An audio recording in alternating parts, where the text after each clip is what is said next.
God did not make a mistake when He made you the way that He made you. Anything that tries to clash with that is demonic in origin. This confusion of identity that we are them, I'm neither he nor she, I'm everything in between, that is from the pits of hell. And that is the truth that needs to be proclaimed in love, because time is short. People are deceived. Have I become your enemy?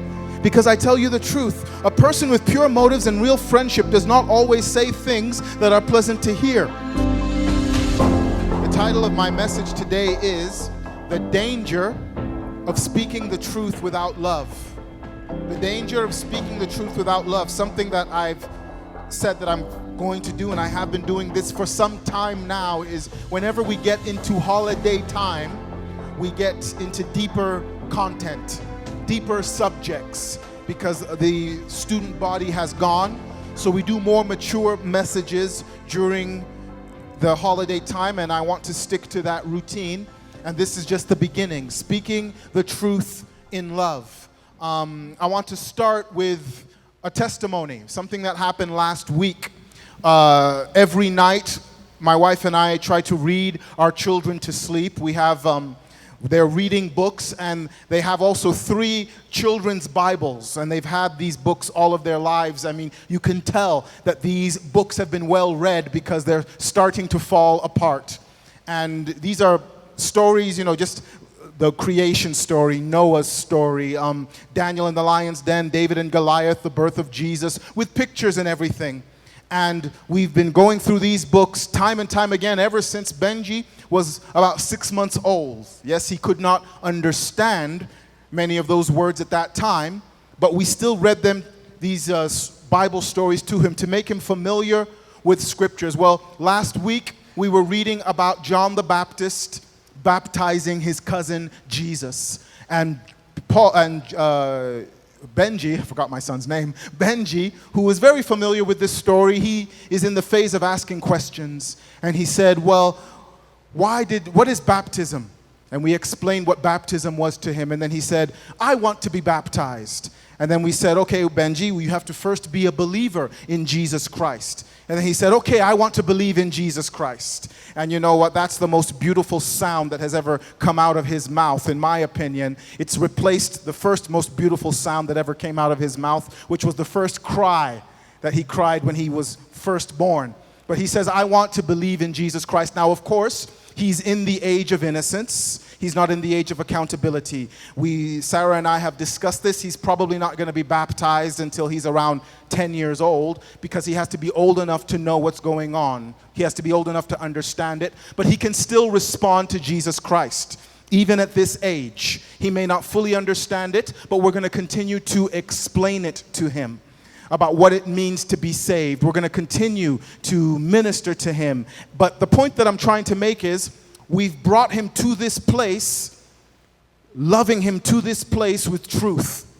We've been speaking truth to him. As I said, he's at the age of asking questions. He's asking all sorts of questions, and when he has theological questions, I give a theological answer, and Sarah sometimes has to hit me, says, Ricky, that's too deep, make it more simple, make it more simple. But you see, I got my degree in theology, so it's just something I just jump into. I get into the deep stuff as soon as I hear a question about theology. So we're still answering questions, we're still encouraging him in the truth, but we're speaking the love to him, we're speaking truth to him in love. We're not forcing religion down his throat. Yes, he's growing up in the home of a pastor, and some people who have had that experience have talked about religion being forced down their throat. Okay, online I watch a number of testimonies about celebrities, well-known celebrities, movie stars and musicians who want nothing to do with God in their adult life, because they say when they were younger they just had religion forced down their throats. Some of these celebrities had Pentecostal pastors as fathers, and they had religion forced down their throat, and they want nothing to do with Christianity. Of course, when we're hearing their story, we're only hearing half of it. We have not heard the parents' side of the story.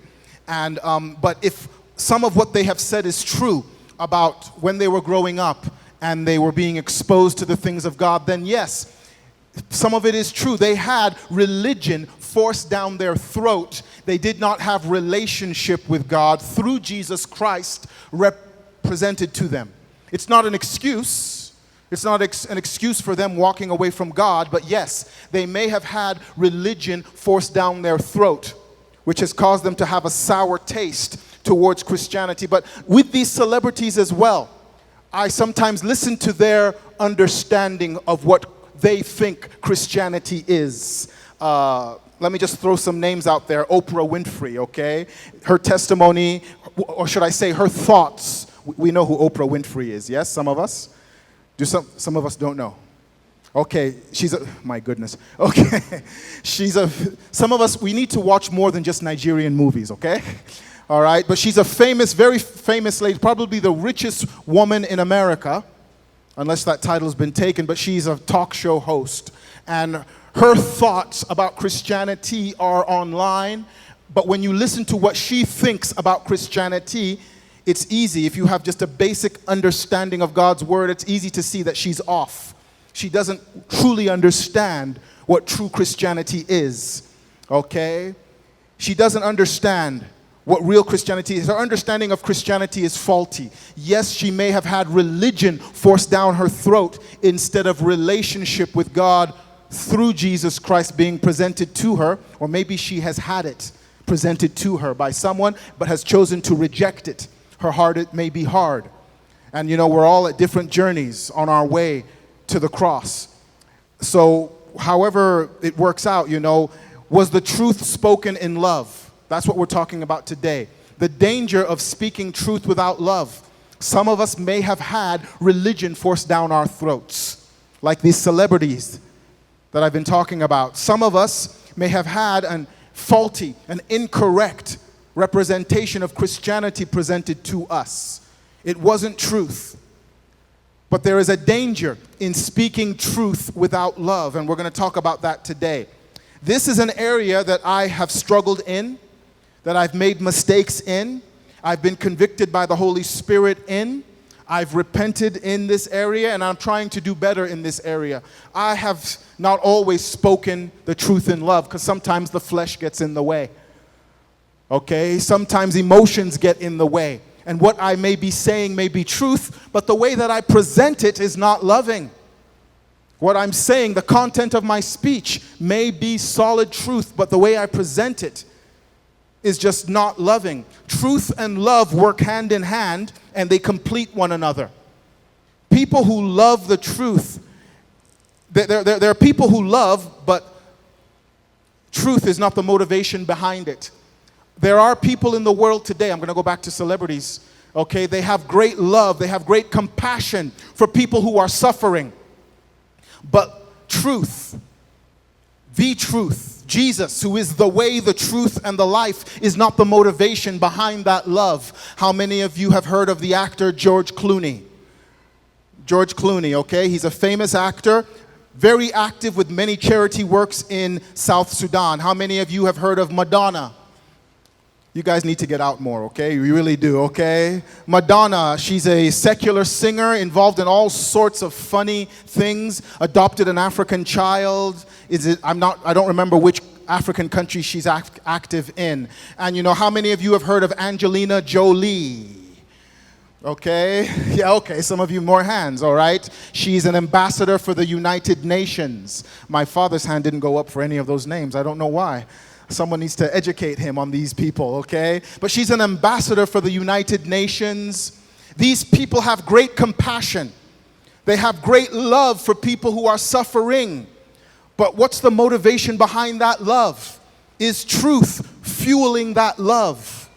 I'm not just talking about any truth. I'm talking about the truth. The way, the truth, and the life. Is Jesus within them to motivate them to love people? And for that love to manifest itself in actions. As far as I know, Jesus is far from these people. So yes, they're loving, but truth is not behind that love. Truth is not behind that love. They're loving people, and sometimes I've met some unsaved people who have great compassion and great love for people who are suffering. And I'm just wondering if some of them are thinking, I'm loving people, I'm doing good things. Just in case there is a God, I can show him, hey, look, I did this, I did that. But that's not enough to get into heaven. That's not enough at all. God's not going to look at those works because salvation is not of works, lest any man should boast. The thing that God is going to look at is, what did you do with his son? Did you reject his son, or did you accept his son? His son, who is the way, the truth, and the life. So there are many loving people in the world today. They do things out of love, but the truth is not the motivation behind that love. There is a danger of speaking the truth without love motivating it. Years ago, the Betty Ford story aired on American television. It was a story about a woman by the name of Elizabeth Ann Ford. She was the First Lady of the United States between 1974 to 1977. She was the wife of the President of the United States named Gerald Ford. She had an alcohol problem. This movie that was about her story talked about her addiction and recovery. She had a very bad alcohol addiction problem. At a point during the movie, a fairly emotional scene took place. The family is all sitting around confronting Betty Ford. Her son says, "Mother, you are destroying yourself. You are destroying this family and you are killing yourself. Mother, you are a drunk. You are an addict." This is the son speaking to the mother. The mother was infuriated. She told her son that he was being very disrespectful and questioned his right to speak to her that way. She said, "How can you say these things to me? I am your mother." The boy said, "Mother, I can say it because it's the truth." This confrontation was the catalyst for the establishment of the Betty Ford Clinic. Now, this same place helps a lot of people overcome their addictions. Many of the people who have come to the clinic were able to face their addictions because, like Betty Ford's son, someone had the guts to tell them the truth. It may have been a hard truth to hear, but I do believe that this son spoke to his mother with love motivating that truth. He loved his mother and did not want his mother to destroy herself with alcoholic addiction. If we really love somebody, we're going to tell them the hard to hear but necessary truth. If we really love somebody, we're not going to just love them without telling them the truth. You know, we in Uganda, we can be very unedited and unfeeling in our speech. We can lack a lot of sensitivity. I don't know if you've noticed that. We can be very insensitive. And you know, somewhere deep down in some of us, yeah, love may be the motivation, but that love is hard to see, okay? There are some people who can just insult others. I remember I was watching this television program here in Uganda about the interviewer interviewing somebody. And he was just so blunt in the way he spoke. He was just so unfeeling and so without sensitivity. And of course, this interviewer was not saved, but he was just so blunt. We can be very blunt and very without sensitivity in the way we speak. You know, I'm sure many of you had parents who said, "You're stupid, you're foolish, you're hopeless, there's no hope for you." And something I've spoken about in lunch hour is, you know what, when in discipline, we have to separate the bad behavior from the individual. Yes, the behavior may be bad because we were born with a fallen nature and a fallen creation, but we as people were created in the image of God. And God is not stupid, God is not foolish, God is not stubborn. And I've spoken about this before. When I'm disciplining my children, I've told them, "I love you, but your behavior is bad." Too many of us have not had the behavior separated from the identity. And we've walked around with low self-esteem because we do believe that we're stupid. We believe that we're foolish. We believe that we're hopeless because it's been told to us so many times. And now, not in every situation, but in some situations, yes, maybe the parent or the uncle or whoever, maybe there was love deep down, but maybe they were just speaking to you the way they were spoken to. Okay?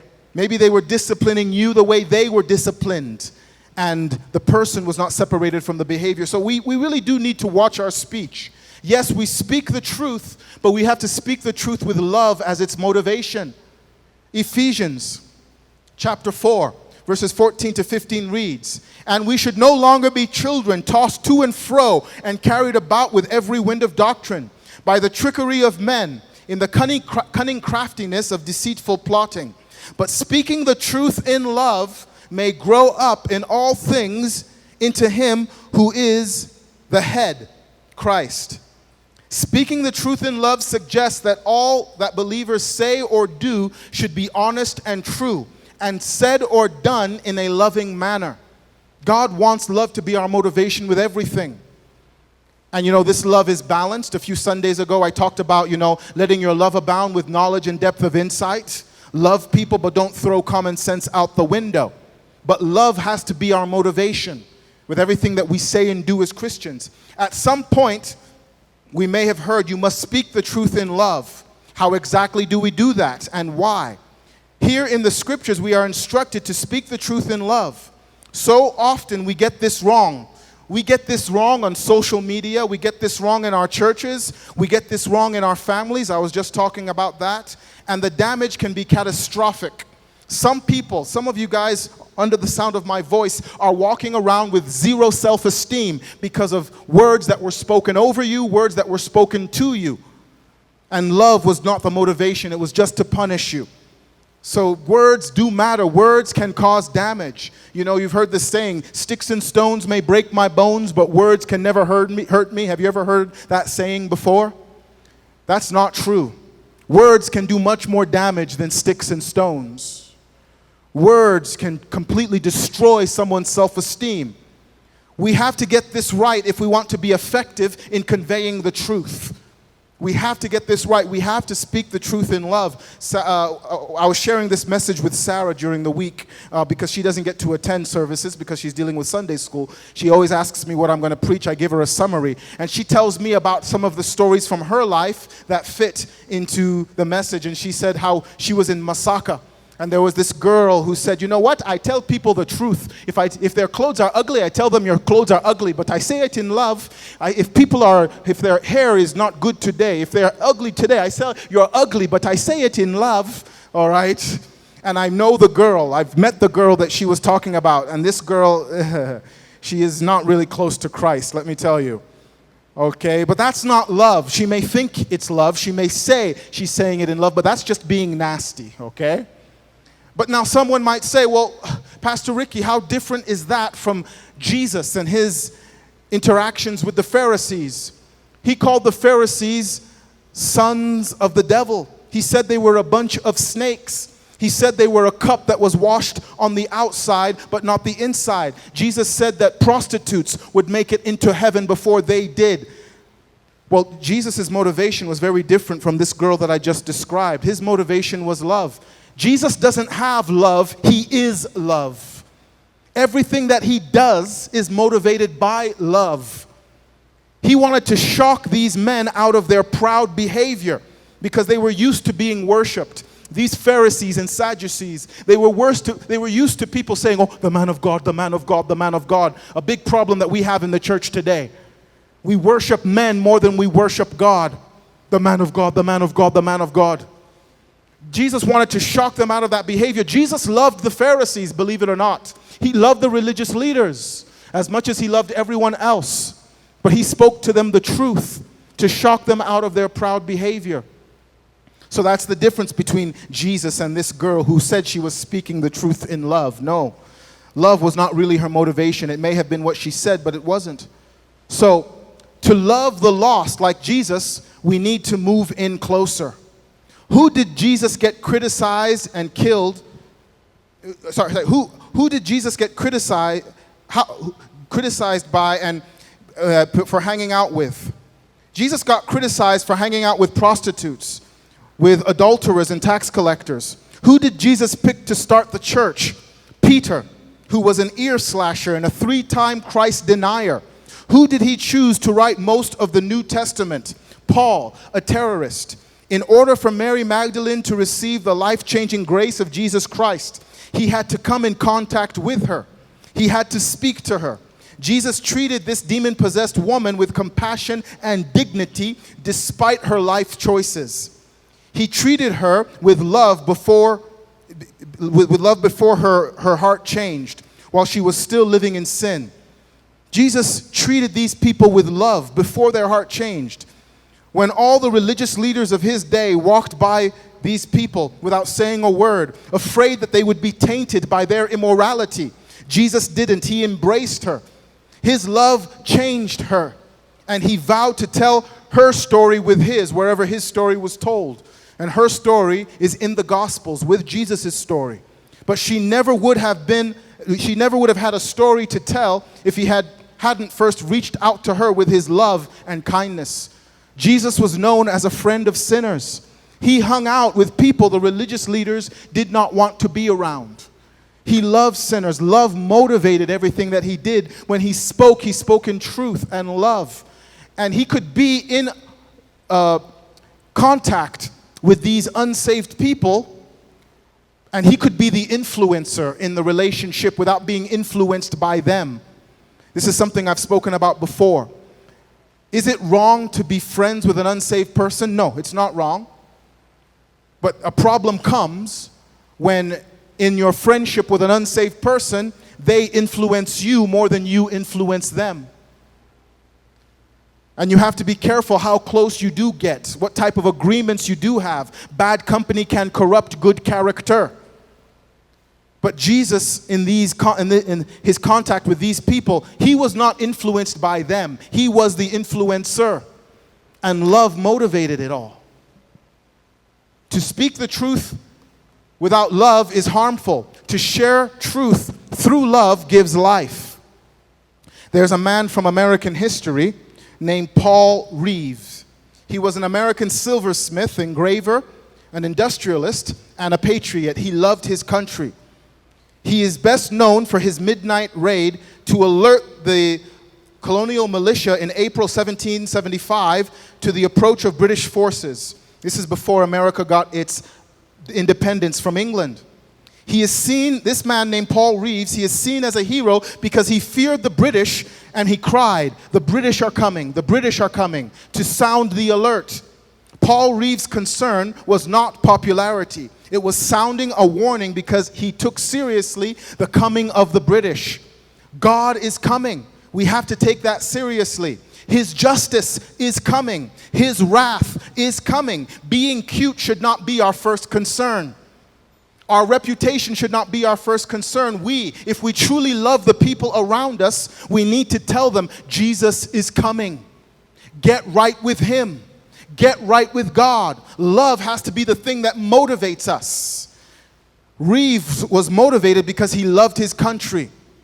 Do you love God enough to tell people the truth with love as your motivation? I would never suggest that we compromise correct theology and disregard God's standard. Jesus didn't do that. But he knew that in order for people to receive what is right, they first had to experience his radical love.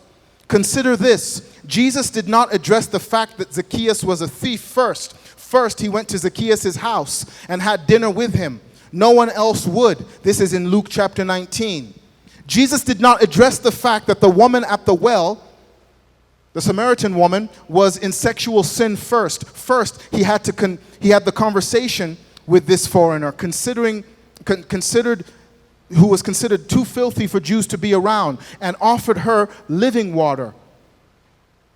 In John chapter 4, Jesus did not address the sin of the woman caught in adultery first. First, Jesus defended her against the hypocrites, clinging to the stipulations of the law when no one else would in John chapter 8. It was the Pharisees who insisted on being correct first, not Jesus. It is self-righteousness to insist on being right first, not love. Love shows compassion first. It offers dignity first. It builds trust first. It genuinely cares first. It is patient and humble and kind first. Then and only then can love show what is really true. Jesus is an example of this. It is said of Jesus in Romans chapter 5, verse 8, "But God demonstrates his own love for us in this: while we were still sinners, Christ died for us." He didn't wait for us to clean ourselves up before he came to us. While we were still sinners, he loved us and came down for us. It is incorrect to think that you have to clean yourself up for Jesus before Jesus can save you. While we were yet sinners, Jesus died for us. I've been learning recently how things can explode in social media. If you post something that many people have strong reactions to, the conversation will just grow and grow and grow. And I did such a thing a few months ago with a post. In the United States, identity, people are confused about identity. They don't know who they are. If you've been following the news, if you've been following what's happening in the United States, there's this whole the transgender debate. People changing their gender, believing that they are not born the way they should be, that they should change from a man to a woman or a woman to a man and everything in between. I talk about this now because it's coming to Uganda and we need to be knowledgeable about these things. It's going to be dangerous to be over innocent. I ask you if you know people, know certain names, none of your hands go up. Maybe you just don't know, but maybe you do know, you just don't want to raise your hands. I don't know. But there's a danger when we become over innocent. And you know what? The devil really, really wants to bring confusion to identity. And I posted something that caused a lot of controversy and a lot of anger with my Christian friends. It was this post right here. In the Bible, demons refer to themselves as they, them, we, and us. And there are scripture verses under that to back it up. Romans chapter 5, verses 1 to 5, to chapter 5, verse 13, and Mark chapter 16, verse 9. Luke 11, 24 to 26, Luke 8, verse 2, and Matthew chapter 8, verse 31. You remember the story with Jesus and the legion of demons. How did they identify themselves? They said, "We are legion. We are legion." And I posted this on my Facebook feed, and you would not believe the social media explosion from my Christian friends. They said, "This is not loving. This is not loving. How could you post this? I don't see 1 ounce of love in this." I only had one Christian friend who came to my aid to support me with this. By the way, I just reposted this from someone else who's posted it to me. I only had one Christian friend who came to my aid, and as soon as she came to support me, everyone else started attacking her. Everyone else started going against her. But the devil wants to bring confusion to identity. The devil wants you to not know who you are. We see this in the Garden of Eden when Satan tempted Eve and said, "If you eat of this fruit, you will be like God." They were already like God in that they were made in God's image, bringing confusion to identity. When Jesus was in the wilderness, Satan said to Jesus, "If you are the Son of God, turn these stones into bread." What do you mean, if you are the Son of God? Jesus knew who he was. He knew who he was before the foundations of the earth, but he was trying to bring confusion to identity. Because if you have a confused identity, anything you try to build on that confused identity will not stand. You try to build a career on that identity, the career won't stand. You try to build relationships or a marriage on that confused identity, it won't stand. The devil knows if he can shake the foundations, nothing will go up. That's why more than ever, we have to know who we are. We have to know that we are children of the Most High God, created in his image, created with purpose. We have heaven ahead of us and a work to do down here on earth. We have to know who we are and not let that identity get confused. But anyway, we went back and forth with this. My wife told me very wisely, this was my first exposure to an online war. Okay, I've heard about it, but to be personally involved in it. My wife wisely told me, don't get involved. Don't say anything. It's possible to love people all the way to hell if you don't tell them the truth with that love. Do you hear what I'm saying? Because there's so much of this in the world today. Love people. It's within the church. Yes, love people, but they love people and don't tell people the truth with that love.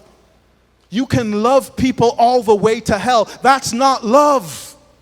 If I truly love somebody, I'm going to tell them the hard to hear but necessary truth. That they were created with a purpose.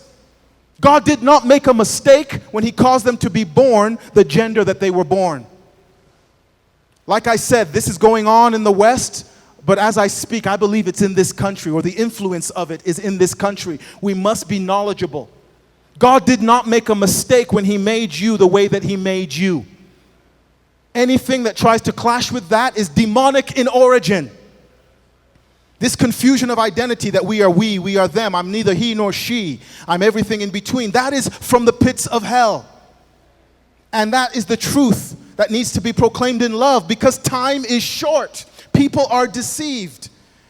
And after this whole thing, after all this argument online, I started to think about Paul and what he said in Galatians chapter 4, verse 16. Have I therefore become your enemy because I tell you the truth? That's how I felt with some of my friends. Have I become your enemy because I tell you the truth? A person with pure motives and real friendship does not always say things that are pleasant to hear. Paul was telling the Gentiles the truth, and as a result was being labeled as their enemy. Sometimes the truth hurts, but a faithful friend would courageously confront another.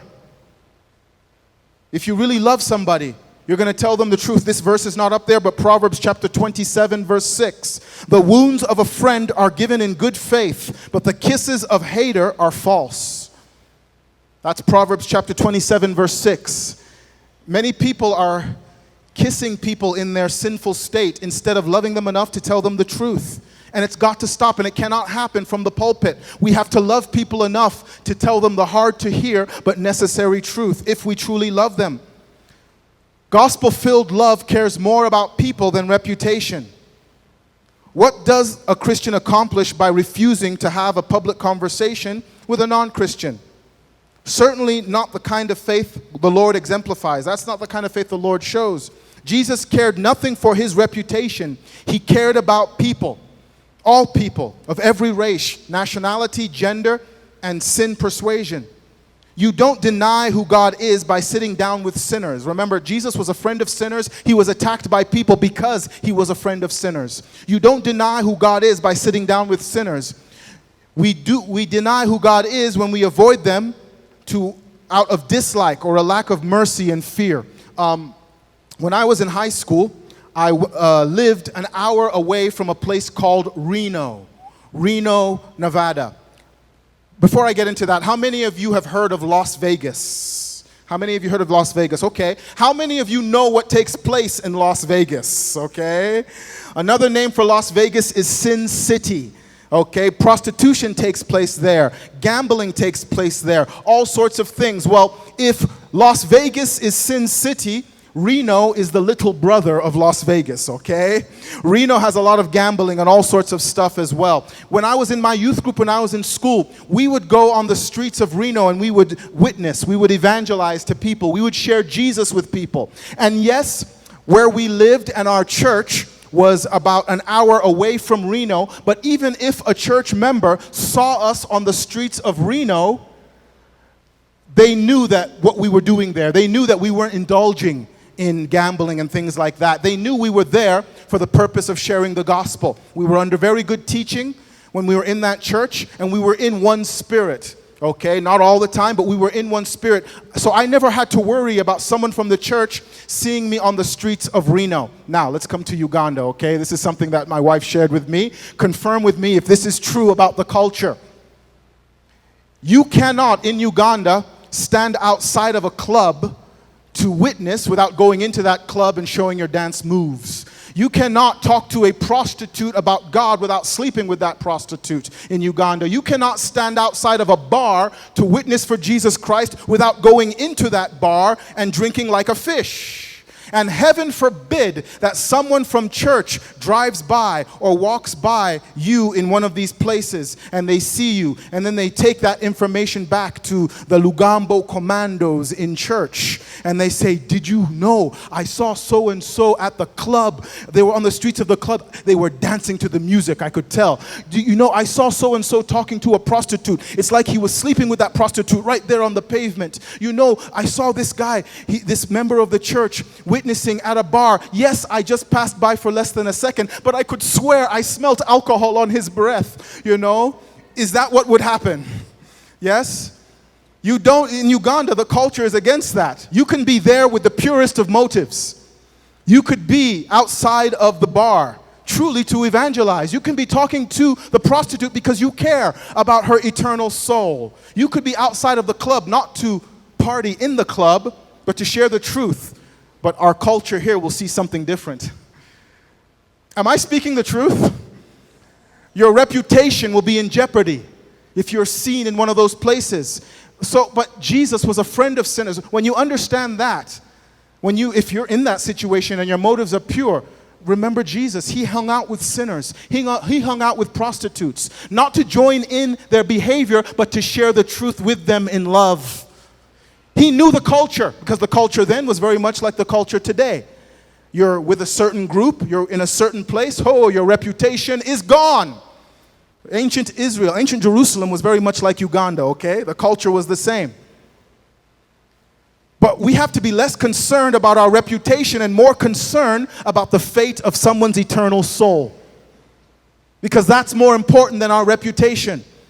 Our reputation will come and go. Our reputation will be exaggerated and distorted. But when the seed of the gospel is planted, that is what is most important. And we are all sinners saved by God, who could have stayed in heaven and stayed glorified, but instead he chose to hang out with us. Okay, we have this thing of you can't hang out with a prostitute, you can't hang out with a drunk. Jesus came and hung out with us. Okay, he put on flesh like us to be with us. He got down in the dirt with us. So before we're criticizing people and, tearing apart their reputation for sitting with sinners and preaching to sinners, look what Jesus did with you and me. He came down to earth to be one of us.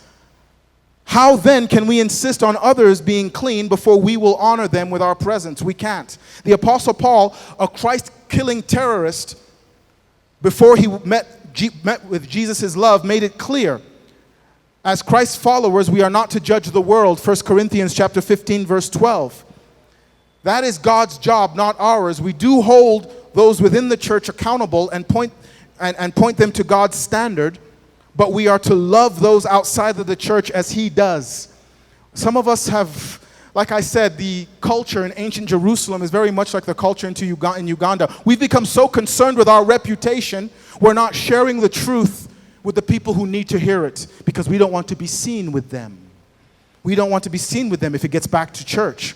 We are to speak in the public like Jesus did. We are to defend them against hypocritical attacks like Jesus did. We are to converse with them in their homes like Jesus did. And dare I say, if the opportunity presents itself, we should talk to them on talk shows or in public debates. I've seen this being advertised in town. Muslims having a day of debating Christians, okay? I don't know if you've seen it as well. Muslim clerics wanting to debate Christians about the Bible and about the Quran. Now, I'm not saying that we should withhold ourselves from those things. I'm not saying that we should not be a part of those things. But if God is leading us to those things, we have to seriously pray up if we're going to come into a public debate with a non-believer. We have to be seriously prayed up. We have to have people praying for us. We have to know the scriptures well if we're going to engage in debates with unsaved people. We have to know the hearts that we're coming up against, hearts that are hard. Because 1 Corinthians 1:18, for those who are perishing, the message of the cross is foolishness. We have to understand that. We have to know that we're called to be winners of souls, not winners of arguments. You can lose the argument while having successfully planted the seed of the gospel. We're not called to be winners of arguments, we're called to be winners of souls.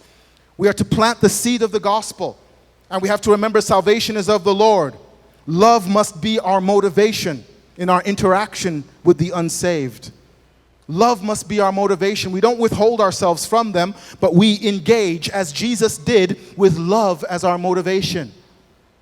We do this with the hope that their hearts will be softened enough to receive his truth and receive his salvation. I'll close with this story. A pastor came to a new church. After he had been there for a few months, he got to know two of the influential men of that church who were brothers. They were multimillionaires who were known to be very ungodly men. But he was determined to have an authentic ministry and preach the word, so he wasn't going to be influenced by them. As time went on, one of the brothers died. The other brother, who was still alive, went to the pastor and said, "Now, pastor, I know that you're going to be doing the funeral of my brother in a couple of days. I also know that you also want to build a brand new church. So I tell you what, I will put the money in the church's account to build the brand new church if you say at my brother's funeral that he was a saint. All you have to do is say that he was a saint, and you don't have to worry about your new church building." Remember, this pastor, he wanted to be truth. He wanted to be authentic. He wanted to operate in truth. He didn't want to compromise his Christianity. The pastor felt himself on the horns of a dilemma. On the one hand, he desired to be authentic. On the other hand, he needed the cash for his church. The question was how to build his new church with the money sitting right in front of him, and yet be authentic with this guy who was a crook, and even his dead brother was a dishonest crook. The pastor thought for a second and then said, "I'll do it. I'll do it." The businessman wrote out a check for hundreds of thousands of dollars and gave it to the pastor. The pastor deposited it in the bank account of the church. It came time for the funeral. He got up to do the eulogy. As he stood up, he said, "Ladies and gentlemen, we are here today to remember a very ungodly sinner. He was a very wicked man who was unfaithful to his wife, who was hot-tempered. He abused his children. He was ruthless in business, and he was a pure hypocrite. But compared to his brother, he was a saint." Jesus is concerned with authenticity. He wants us to be in truth. He doesn't want us compromising the truth at all. Zechariah chapter 8 verse 16 reads, "These are the things you shall do. Speak each man the truth to his neighbor.